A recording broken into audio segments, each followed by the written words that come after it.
Bonjour à tous, Stéphane Parent, directeur général d'Espace OBNL. Aujourd'hui, on va parler d'un sujet qui tourne autour de la gouvernance. Peut-être vous en avez déjà entendu parler, peut-être pas. On va parler de comité statutaire dans un conseil d'administration. Avant qu'on commence le contenu, je vous invite à mettre le petit pouce en l'air pour nous dire que vous appréciez ce que vous avez vu. Je vous invite à partager les contenus et je vous invite, pour les nouveaux, à vous joindre à notre chaîne YouTube. Pour parler de gouvernance aujourd'hui, j'ai la chance d'avoir avec moi Pierre-Paul Bourdage de GBH Avocat. BGH, tu vois, c'est ça, il est dyslexique, Pierre-Paul. Écoute, peut-être te laisser te présenter 2 secondes avant qu'on commence pour que les gens savent à qui ils ont affaire. Bonjour tout le monde. Alors, Pierre-Paul Bourdage, je suis avocat depuis une quarantaine d'années, là. Vous devez juste savoir la longueur de mes cheveux pour comprendre. Je travaille en milieu OBNL quand même depuis de très nombreuses années. J'ai accompagné des OBNL soit sur le plan juridique, soit sur le plan de la participation politique là, comme administrateur, donc de l'interne comme de l'externe. Je dirais entre 50 et 70 OBNL à peu près. Excellent, Pierre-Paul. Écoute, aujourd'hui, on va parler de comité statutaire. Le comité statutaire, je vais te laisser le définir un peu plus, mais je veux juste revenir sur le fait que pourquoi c'est nouveau, puis peut-être pourquoi on en parle maintenant, puis c'est peut-être quelque chose qu'on n'avait pas souvent entendu parler avant. Oui. Bon, d'abord, la gouvernance, honnêtement, c'est quelque chose dont on n'avait pas entendu parler avant non plus. Non, ça date. Alors, on dit souvent que c'est suite au scandale des années 2007-2008 américains. Là, que... Oui, tout à fait, où on est plus dans le mode de « oh, il faut surveiller les affaires ». Et là, on arrive à toute la notion du mandat fiduciaire, c'est-à-dire que les administrateurs, le conseil d'administration, dans une entreprise, qu'elle soit bénévole, un OBNL, ou une entreprise d'un autre mode, c'est l'organisme absolument central dans la vie de l'organisation. Par conséquent, on a développé avec les années ce qu'on appelle des codes de gouvernance, c'est-à-dire un ensemble de politiques, de pratiques, de normes pour accompagner le conseil d'administration dans la réalisation de la mission et des valeurs que l'organisation porte. Et ça, c'est à travers un certain nombre de conditions et de critères qui sont tout à fait indispensables. Alors, la responsabilité, l'efficience, tout le problème également de l'intégrité, la transparence. Alors, c'est un fardeau quand même important qu'on doit porter et c'est de ce point de vue-là qu'on a commencé à développer en périphérie un certain nombre d'outils et d'instruments, dont ces fameux comités. Donc, ils s'inscrivent dans une bonne gouvernance d'une organisation qui travaille avec un conseil d'administration. Fait qu'on va les voir. Puis soyons clairs, là, les comités statutaires sont beaucoup inspirés des comités qu'on voit dans les entreprises publiques où il se déroule énormément de travaux. Fait que la gouvernance des OBNL est très inspirée des pratiques de l'entreprise publique et des sociétés d'État. Oui, absolument. Je pense que c'est de là que ça vient aussi. Oui, c'est important de le dire parce que précisément, les sociétés d'État ou les organismes parapublics ont une mission à partir de ressources que l'État leur confie. Donc, nécessairement, ils ont, de façon très consciente, un rôle de reddition, parce que ce n'est pas mon argent que j'administre. C'est encore l'idée de fiduciaire. Là. Absolument. Et on doit garder à l'esprit cette notion, parce qu'au bout de la ligne, si on parle des OBNL, et c'est connu cette règle-là, les gens ne peuvent pas dégager des profits pour eux-mêmes, pour leurs propres bénéfices. On doit consacrer l'ensemble à la mission. Ce qui ne veut pas dire qu'on ne peut pas ne pas faire de profit. Il y a une nuance importante à considérer. Maintenant, moi, je vais même plus loin que ça. Je leur dis qu'ils ont l'obligation de faire des profits. Moi, je partage ce point de vue-là. On pourra en reparler dans un autre capsule. Je partage ce point de vue-là. Mais ça va être intéressant. Bon, on a un texte là-dessus. Vous irez voir là, sur ça sur le site Internet. Mais... en opposition, puis on va démêler les choses, là. Traditionnellement, tu as beaucoup d'organismes qui ont fait la mise en place d'un exécutif. Oui. Et un exécutif, c'est pas un comité statutaire. Tout à fait. OK? Je pense qu'avant de détailler quels sont les comités principaux qu'on va appeler les comités statutaires, je pense qu'il faut démêler les deux choses, puis en quoi ils sont différentes. Traditionnellement, on avait une espèce d'excroissance du conseil qu'on appelait un comité exécutif. Bon, il y avait une confusion. Et cette confusion-là, notamment, elle résulte de la confusion d'origine, pour moi, qui est les sociétés, particulièrement au Québec, parce que ce n'est pas tout à fait la même chose au fédéral, les OBNL, sont rattachées à une loi qui, depuis, est maintenant abolie. Alors, la partie 3 demeure, alors que la loi sur laquelle la partie 3 s'appuyait a elle-même été remplacée. Alors, c'est une des seules exceptions au monde où on renvoie à une loi abrogée pour qu'elle puisse survivre en mode de référence. de ce point de vue-là, on garde la notion de comité exécutif dans une entreprise privée. Et là, les mots en amont, c'est davantage les dirigeants. Alors, clairement, ça demeurera la même chose. Oui, mais dans un conseil d'administration, qu'il y ait un président, ça va. Qu'il y ait un vice-président, parce que le président peut ne pas être présent à des moments X, ça va. Un secrétaire pour les archives, les données, ça va. Un trésorier pour les finances, ça va. Alors, qu'est-ce qu'on faisait avant traditionnellement? C'est qu'on réunissait tout ce monde-là, on leur disait, maintenant, vous autres, vous allez former le comité exécutif. Mais quand on avait un conseil d'administration, par exemple de 7 ou de 5, c'est encore pire, le simple fait qu'il y ait davantage, strictement mathématiquement, de membres à l'exécutif qu'il reste de membres au conseil, et là, ça traduit la notion de plante verte là, qu'on connaît toutes et tous, qui est, moi, je suis là pour faire quoi? Là? Bailler aux corneilles ou bon? Deuxièmement, ça démobilise complètement les administrateurs. Et chose dont on n'était peut-être pas très conscient, et on a commencé à l'être, c'est que tu n'as pas accès à l'information, parce que souvent, le comité exécutif va vivre en catimini, va gérer les opérations, mais tu es responsable comme administrateur, parce que le comité exécutif est une émanation du conseil. Donc, comme les administrateurs sont responsables devant la loi d'un certain nombre de gestes que l'organisation va poser, c'est un petit peu frustrant. Et troisièmement, quand on avait une permanence la moindrement structurée, bien, ça venait créer énormément de confusion quant au rôle des uns et des autres. Peut-être, on va juste faire des petits bémols dans ce que tu viens de dire, parce qu'il y a des précisions qui sont importantes. La première chose, il y a certains organismes, il y a des gens qui nous écoutent, que dans leur loi constituante, je pense aux ordres professionnels, certains organismes sous décret, que le mode de fonctionnement des officiers n'est pas le même que les autres. Exactement. Okay? Je pense moi, je parlais de la partie 3, là. J'étais juste sur la partie 3. Oui, mais c'est parce que c'est pas tout le monde qui fait la... C'est pour ça que je veux juste établir ça, parce qu'on va, on va recevoir des commentaires de gens qui des lois constitutives distinctes. Des lois constitutives distinctes. Tu sais, je pense entre autres... puis l'autre élément, c'est les syndicats professionnels, je pense le barreau... aux ordres. Le barreau, c'est ça. Absolument. Où tu as un président élu à suffrage universel, ce que tu n'as pas ailleurs. Ou souvent... L'autre élément, c'est le principe dans les OBNL, au niveau de la gouvernance, où tous les administrateurs sont égaux. Absolument. Donc, même si tu es officier, théoriquement, puis là, je ne dis pas qu'il n'y a pas des modifications qui n'ont pas pu être faites à travers les années dans les règlements généraux, mais un président n'a théoriquement pas plus de pouvoir. Je vais enlever le mot théorique. Je vais même enlever le mot théorique, Stéphane. Ben, c'est parce que je sais qu'il y en a dans les règlements généraux, ça a été inscrit, puis ça ne devrait pas l'être. Bien, ça, c'est un mythe. Il faut se dire ça. Un conseil d'administration, c'est comme une gang de loups, ça gère en meute. Oui, c'est ça. Bon. Alors, c'est faux, l'hypothèse, aussi fort la personnalité soit-elle, que le président a des droits qui sont subordonnés. Et des pouvoirs. Des pouvoirs, le droit d'intervenir, le droit de signer des engagements, etc. Bon. Tout le monde, collectivement, prend les décisions et la responsabilité est des collectifs. La seule façon d'échapper à ça, c'est soit, et là, il faut être extrêmement prudent, une qualification dans les règlements généraux, et ça, c'est tout à fait possible. Par exemple, on peut dire dans les règlements généraux, le président sera le principal officier pour les représentations de l'organisation. Par exemple. Bon, dans certains cas... J'ai un sourire parce que je sais très bien que dans la pratique, les journalistes, le premier contact qu'ils vont avoir, c'est avec le Absolument. DG. J'allais faire la nuance. Alors, on va éloigner les power trips, en d'autres termes. Bon. Et chacun doit bien être conscient de sa mission. Par contre, le conseil d'administration, qui est l'organisme gestionnaire en meute, peut donner dans des cadres définis une autorité déléguée à un président, mais pour des fins spécifiques. On ne peut pas le laisser aller avec un chèque en blanc. C'est le rôle des résolutions. Ben, on va faire la même chose avec la DG. On va donner des pouvoirs au DG. Là. Absolument. Parce qu'il faut comprendre la chaîne. Je pense que la chaîne de transfert de pouvoir de l'Assemblée générale aux administrateurs, les administrateurs en eux, dans bien des cas, vont s'élire des officiers parce que ça se fait entre eux. Si on comprend bien la chaîne de transfert, puis après ça, on transfère des responsabilités puis des pouvoirs à la direction. Oui, exactement. Mais moi, je fais un bémol sur le bémol que tu m'avais fait tantôt pour une raison différente.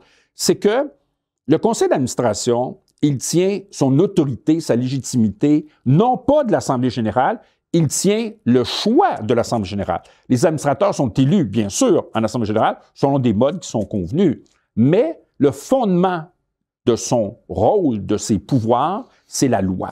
C'est la loi qui donne le pouvoir aux administrateurs, qu'on soit en OBNL ou pas en OBNL, avec n'importe quelle forme de loi, avec des nuances, bien sûr, à apporter. Ceci dit, comme tu le proposes, et c'est tout à fait le cas, je donne un exemple. C'est effectivement une chaîne. Premièrement, les lettres patentes. Ça a l'air anodin de dire ça. Ensuite, les règlements généraux. Moi, j'ai un conseil qui est un de mes clients où actuellement, ils ont une période difficile à traverser et c'est souvent quand on est en crise que le nombre d'administrateurs chute. Et entre autres, ils ont la conviction qu'ils doivent être 7 administrateurs. Ils ont même communiqué, c'est un programme qui est financé en récurrence là, dans le milieu de la santé avec les 6 du financement statutaire normé. Le 6 même comprend que le règlement leur attribue 7 administrateurs. Les lettres patentes écrivent les mots suivants. Nombre d'administrateurs, aucune souplesse. 5. Alors, ils sont donc en porte-à-faux, malgré tout ce qu'ils peuvent penser, avec leurs lettres patentes. Donc, les lettres patentes, c'est un premier exemple, doivent donner une certaine générosité, une marge qu'on voit souvent entre 3 et 10 ou enfin, bon. Mais des normes fixes, c'est très dangereux dans les lettres patentes parce qu'ensuite, il faut respecter ça dans les règlements. Alors, à partir des règlements, évidemment, on cadre un petit peu les rôles des uns et des autres. L'Assemblée générale, bon, etc., c'est des classiques. Mais pour venir à la question de débat, les comités. Effectivement, c'est devenu une création beaucoup plus dynamique. C'est beaucoup plus, maintenant, une situation adaptée à la réalité et à la complexité des organisations, où le conseil d'administration est éclairé par les comités. Alors, je pense que c'est important juste d'expliquer le fonctionnement, parce que le comité, contrairement à ce que certains pensent, le comité ne prend pas de décision. Non. Le comité fait des recommandations. Oui. Je pense que ça, c'est un premier élément. Oui. Et qu'au bout de la ligne, la responsabilité et le pouvoir appartient au conseil en termes d'entité. Ça, je pense que c'est important de le préciser. Oui. Puis l'autre élément aussi, parlons des principales responsabilités, parce qu'on va souvent en mettre 3 comités, soyons clairs. Oui, c'est ça, exactement. Exactement. Alors, les comités statutaires, bon, pour prendre ça un peu plus globalement... C'est la différence entre les comités ad hoc aussi. Bien, c'est ça, exactement. Alors, dans les comités, la structure un peu idéale, ce serait, puis évidemment, il faut voir la taille des OBNL, les missions et tout, mais de façon idéale, là, on aurait ce qu'on appelle les comités statutaires, les comités permanents et les comités ad hoc. Donc, commençons pour le plus facile. Les comités ad hoc, c'est essentiellement une mission définie, finie, avec un mandat qui se termine. Exemple, j'organise le 25e anniversaire de mon organisme. Les comités permanents sont davantage rattachés à ce... La composition d'un comité ad hoc, n'importe qui peut y participer. Absolument. On peut avoir des gens de l'extérieur, et ainsi de suite. Absolument, absolument. Et puis, c'est défini dans le temps. Et évidemment, c'est une... Bon. Les comités permanents, c'est beaucoup rattaché à quels sont les objets pour lesquels l'organisation a la mission ABCD. Alors, ça peut être un comité permanent sur le développement du membership. Ça peut être un comité permanent sur... bon. Les comités statutaires, maintenant, et les comités permanents, très souvent, sont en arrimage avec la direction générale. En d'autres termes, la direction générale... d'opération. Oui, on peut les appeler effectivement des comités d'opération. Je prends l'exemple souvent dans le milieu du festival, tu as des comités de programmation qui reviennent avec une composition diverse qui sont là toutes les années mais qui ne se font pas partie des comités statutaires. Tout à fait, tout à fait. On va appeler ça, par exemple, les comités permanents du programme, les comités permanents du développement, bon, tout ça. Les comités statutaires ont quelque chose précisément de statutaire, c'est-à-dire d'encadré, de rigoureux, d'installé et de stable. Alors, pourquoi? Avant de parler comment. Pourquoi? Parce qu'on a dit tantôt que les administrateurs qui gèrent en meute ont une responsabilité, ils sont imputables. Alors, qu'est-ce que ça veut dire, ça? Ça veut dire qu'ils gèrent des ressources qui ne leur appartiennent pas, et un peu le modèle public dont on a parlé beaucoup plus tôt. Alors, on a calqué ces modèles-là. Donc, les comités, il y en a essentiellement 3. Bon, les comités qu'on appelle d'audit et de gestion financière, c'est essentiellement la question reliée à l'argent, reliée aux ressources. Très souvent, on met la gestion de risque aussi. Oui, effectivement. Oui, parce que... On conseille parce que... Donc, c'est les comités ressources, que moi j'appelle les comités de gestion. Alors, donc, de se donner les outils, les normes, les politiques pour être capable, d'une part, d'apprivoiser les prévisions budgétaires, par exemple. Ensuite, les résultats financiers. Ensuite, les contrôles financiers. Alors, toute cette dimension du mandat fiduciaire à portée économique, donc en termes de ressources financières. Bon, ça, c'est un des comités installés. Un autre comité, c'est qu'on appelle le comité de la gouvernance, et lui est davantage rattaché vraiment à la structure, c'est-à-dire les règlements généraux, ça peut être le choix des administrateurs en amont, et ça, c'est très important, cette question de choisir des administrateurs de manière convenable. Pourquoi? Pour éviter d'avoir des problèmes à la sortie. Et c'est souvent ça, les difficultés. On a des problèmes parce que le choix n'est pas fait d'une façon convenable à la rentrée. Et puis, on a aussi les comités ressources humaines, parce qu'évidemment, il y a de l'huile de bras pour faire fonctionner la machine. Alors, la direction générale est généralement très impliquée là-dedans. Les employés, du comité sur le harcèlement au travail à l'occasion, dépendant évidemment de l'importance des groupes. Moi, je pense que 2-3 petites précisions, parce qu'on va les rajouter aussi. Les comités statutaires sont composés uniquement d'administrateurs élus la plupart du temps. Oui, et la raison est la suivante, c'est que c'est des comités qui sont rattachés à la raison d'être d'un conseil d'administration. Donc, mais ça peut être aussi une formule hybride du type, moi je recommande beaucoup que les comités statutaires, d'abord, soient contrôlés majoritairement par les administrateurs. Ça, c'est numéro 1. Numéro 2, qu'on ait des ressources externes qui ne sont même à la limite pas membres dans un comité statutaire, exemple l'audit, d'avoir, par exemple, un CPA qui n'est pas le CPA, évidemment, qui fait la vérification. Ils ont le droit de consulter des experts. Absolument. Ils ont tout à fait... Absolument. Pour être capable... Et la finalité dans l'exercice, c'est d'alimenter le conseil d'administration dans la prise de certaines décisions que le conseil doit faire. Alors, donc, ces comités-là doivent être constamment rattachés directement, de manière structurée, au conseil. Pourquoi? Parce que le répondant doit être un administrateur au conseil. Ça, c'est intéressant parce que souvent, on entend le commentaire « Ouais, mais tu sais, mes administrateurs sont soit démobilisés ou « Écoute, là, j'ai de la misère à leur en demander plus » ou c'est des bénévoles, ils n'ont pas le temps de s'occuper de tous les dossiers du CA. » Mais là, on vient d'installer des coquilles où on peut traiter des dossiers et où on va intégrer des administrateurs qui, théoriquement, avec un exécutif, auraient été moins impliqués. Absolument, absolument. Et là, on peut, à la limite, confier à tous les administrateurs un rôle différent. Alors, donc, par exemple, sur un classique conseil de 7 administrateurs, les dirigeants, à la limite. Les dirigeants, à la limite, à mon point de vue, et on ne parle pas d'un exécutif, on veut bien se comprendre, on parle de fonctions inscrites dans la loi. Donc, le principal porte-parole politique, là, on s'exprime de cette manière-là, président, vice-président, secrétaire, aux données, aux archives, à la conformité, par exemple, et le trésorier, qui doit être en arrimage, évidemment, avec la direction générale et le comité d'audit. Mais, à la limite, sur un conseil de 7, qui est un conseil classique, qui peut très bien fonctionner, on peut avoir les 4 dirigeants, pas de comité exécutif, et les 3 autres administrateurs avoir chacun la responsabilité d'un des comités statutaires. Oui, je pense que c'est important de voir comment, c'est de voir comprendre aussi comment cette transition-là va s'effectuer, puis en quoi l'intégration de ces comités-là devient être plus efficient et plus efficace aussi. Absolument. Et des conseils d'administration, le mythe, un conseil efficace va durer 3 heures, c'est faux. Puis un conseil par mois aussi. Absolument. Puis, je parlais tantôt des entreprises publiques. Tu as des entreprises de centaines de milliards de dollars que les conseils d'administration se ramassent quelques fois par année. 4 fois par année. Mais les travaux de comité sont... Absolument. C'est là que ça se fait. Là. Absolument. C'est dans les comités que le travail se fait. Absolument, parce que le rôle du conseil, dans le fond, à partir du moment où les comités sont efficaces, sont dynamiques, ça va être de recevoir les recommandations, les réflexions de ces comités-là pour être capable ensuite de prendre des décisions, mais des décisions dont ils auront la responsabilité basées sur un éclairage approprié. Oui.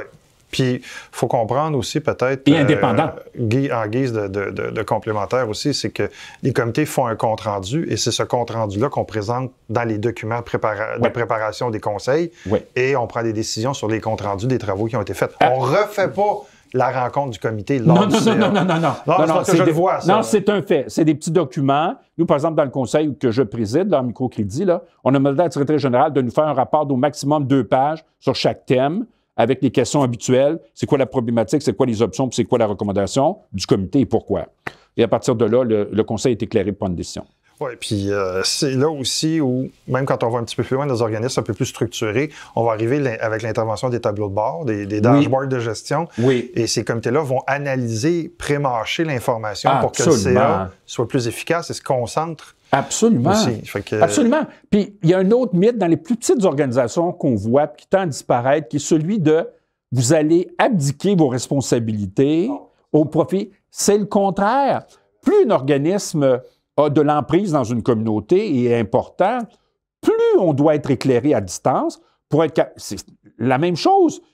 Vous me confiez un mandat comme avocat, c'est vous qui allez vivre avec les conséquences. Mais si vous me confiez le mandat, c'est que vous me faites confiance au plan technique, d'être capable de vous éclairer pour que vous ayez l'ensemble de l'information. Et un des problèmes souvent qu'on voit dans les conseils, c'est que si on n'a pas ces comités statutaires-là, quant à moi, la vie va être non seulement difficile, mais on se dirige vers une fin d'entreprise. Parce que c'est tellement complexe aujourd'hui ce qu'on a à traverser comme difficulté, comme enjeu. Moi, j'ai vécu un exemple où, si on avait eu un comité statutaire au niveau, par exemple, des ressources humaines, on aurait pu faire un choix éclairé d'une direction générale. Alors, qui allait devoir quitter? Donc, de préparer un peu la transition, d'avoir un modèle également constructif, d'être capable de soumettre une grille d'analyse, etc., au Conseil. Alors, ce qui est arrivé, ils ont été en mode panique. Il n'y avait pas de comité de ressources humaines. Puis, à un moment donné, ils ont dit, bon, est-ce que quelqu'un connaît quelqu'un qui pourrait? Oui, c'est ça. Ça a été une catastrophe. Écoute, je pense que tu l'as bien illustré, Pierre-Paul. Les comités font partie d'une meilleure gestion, vont faire partie des solutions de demain, vont faire partie aussi des solutions à l'augmentation de la complexité qu'on voit à gérer des OBNL. Puis je pense que c'est une solution. Absolument. Puis il faut aussi que ça soit inscrit dans les règlements. Hein? Oui. C'est très important, avec les chartes de comité. Oui, les chartes de comité. C'est-à-dire, évidemment, les mandats doivent être précisés clairement pour éviter des problèmes d'écueil et de... Merci beaucoup de ta contribution, Pierre-Paul. Écoutez, j'espère que ça vous met l'eau à la bouche à vos changements prochains de règlements généraux. Ça va vous orienter un peu plus. Vous pourrez faire des recherches. On va sûrement avoir d'autres contenus. On en parle dans nos formations sur le fonctionnement, les rôles et responsabilités aussi. Donc, et on en parle aussi dans nos ateliers de résolution de problèmes sur la gouvernance. J'espère qu'une fois de plus, on vous a aidé à mieux gérer vos OBNL. J'ai bien hâte de vous revoir dans une de nos activités ou lors d'un autre contenu. Bye bye. Merci, bonne journée tout le monde. Merci Stéphane.